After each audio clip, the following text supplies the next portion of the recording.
कभी अटल जी को सुना है? स्वप्न देखा था कभी, वह आज हर धड़कन में है। एक नया भारत बनाने का इरादा मन में है। कभी सोचा है नेता कैसे बड़ा बनता है? कुर्सी से नहीं, चरित्र से, भाषण से नहीं, ईमान से।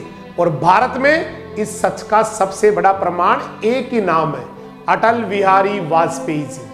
अटल जी यानी वह आवाज जो संसद को भी खामोश कर देती थी, वह व्यक्तित्व जो विरोधियों के दिल भी जीत लेता था, वह नेता जो सत्ता से नहीं संस्कृति से चलने वाला भारत चाहता था। 1924 में जन्म, लेकिन विचार इतने विशाल कि पूरी सदी उनके आगे नम लगती है।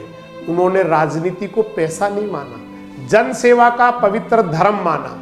अटल जी बताते थे सरकारें आएंगी जाएंगी, पार्टियां बनेंगी बिगड़ेंगी, लेकिन देश रहना चाहिए अखंड अटल।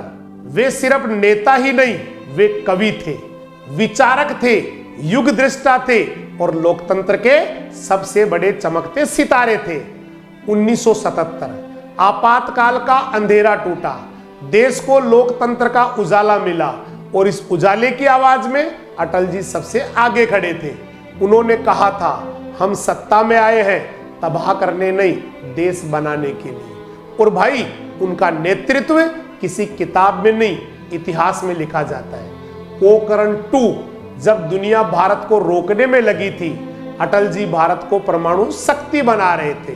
धरती कांपी, आकाश गूंजा और दुनिया ने पहली बार भारत की शक्ति पहचानी। फिर कारगिल युद्ध, पहाड़ों पर दुश्मन बैठा था, लेकिन दिलों में अटल जी का साहस था। उन्होंने एक एक सैनिक को यह विश्वास दिया, आप लड़ रहे हो, हम आपके साथ अटल खड़े हैं। कारगिल जीता, भारत जीता और अटल जी देश के दिल में हमेशा के लिए अमिट हो गए। लेकिन भाई अटल जी केवल युद्ध नीति के नेता ही नहीं थे, वे संवाद की संस्कृति के प्रतीक थे। उन्होंने पाकिस्तान से भी कहा हम दोस्ती चाहते हैं लेकिन समर्पण नहीं करेंगे। अटल जी की सबसे बड़ी ताकत क्या थी? उनका चरित्र, उनकी सूचिता, उनकी पारदर्शिता।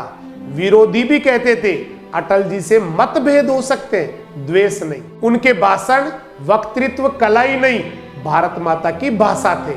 हार नहीं मानूंगा, रार नहीं ठानूंगा, काल के कपाल पर लिखता मिटाता चाल चलूंगा।